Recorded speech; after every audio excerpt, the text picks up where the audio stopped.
Hello everyone and welcome back to the Cardboard Engine Shed. Today I have quite a special episode, as this is the largest model not only that I own, but that I have built. And it is made primarily from greyboard, but some various other features were made from kebab sticks and paper straws, as you can see the sanding gear and everything. And it is, of course, as you can see, very much unfinished. I need to make a new safety valve, the top of the dome cover, an entire cab interior, and obviously paint the whole thing, and various other small details. So let's start the front of the engine and work our way back. So this is the buffer beam, and it does have rivets, as you can see.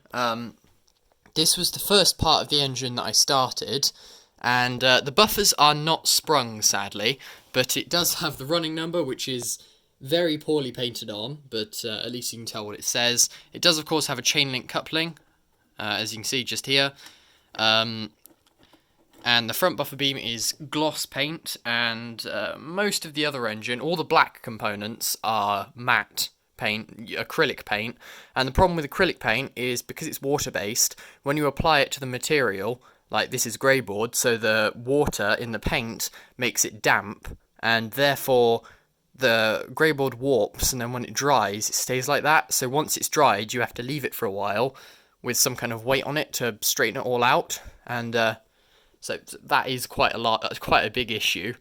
With the gloss paint, as you can see, it's not too much of an issue, but I did run out of gloss green paint, so I'll have to finish off the paint at some point. But as you can see, moving on to this smoke box, it does have a number plate, which is what I showed in that community post, and it does have 3D lettering. It's hard to see, but it does have 3D lettering, and of course this model is big enough to make a smoke box door mechanism. It's, as you can see, it doesn't look very nice in there, but it does open and close.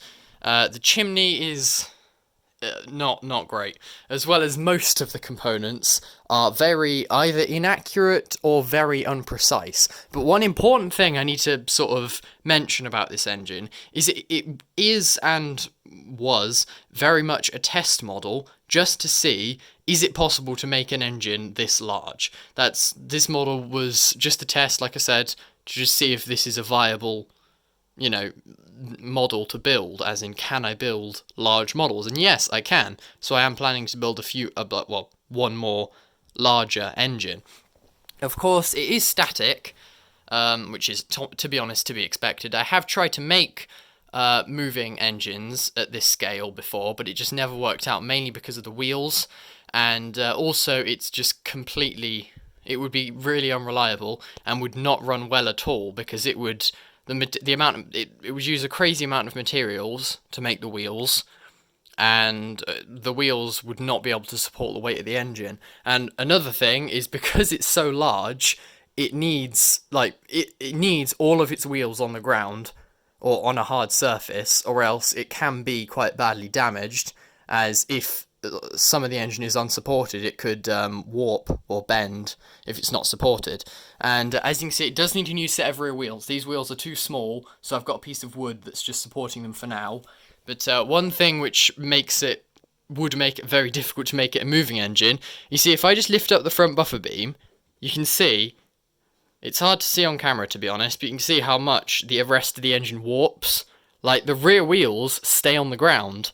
If I just lift up one corner, you can see how badly the rest of the engine warps.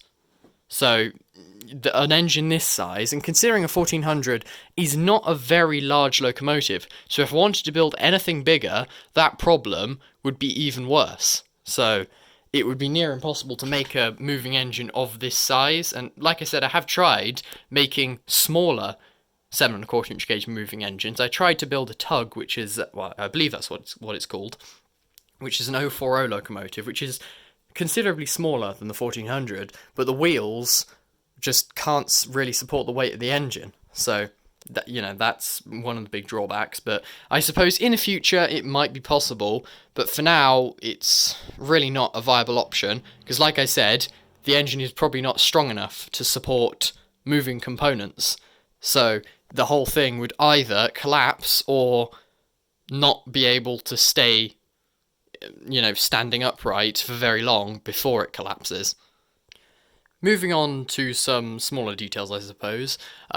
This is an Airfix 00 gauge 14XX, which I've had for a while now, and of course, here it is compared to the 7¼ inch gauge locomotive.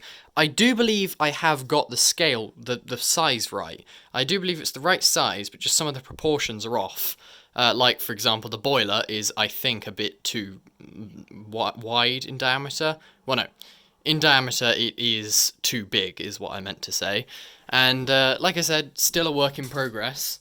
And inside the cab, there's not really much in there yet. It's got basically everything ready for the cab interior, so all I need to do is fit the interior, and then it will be pretty much done in the cab.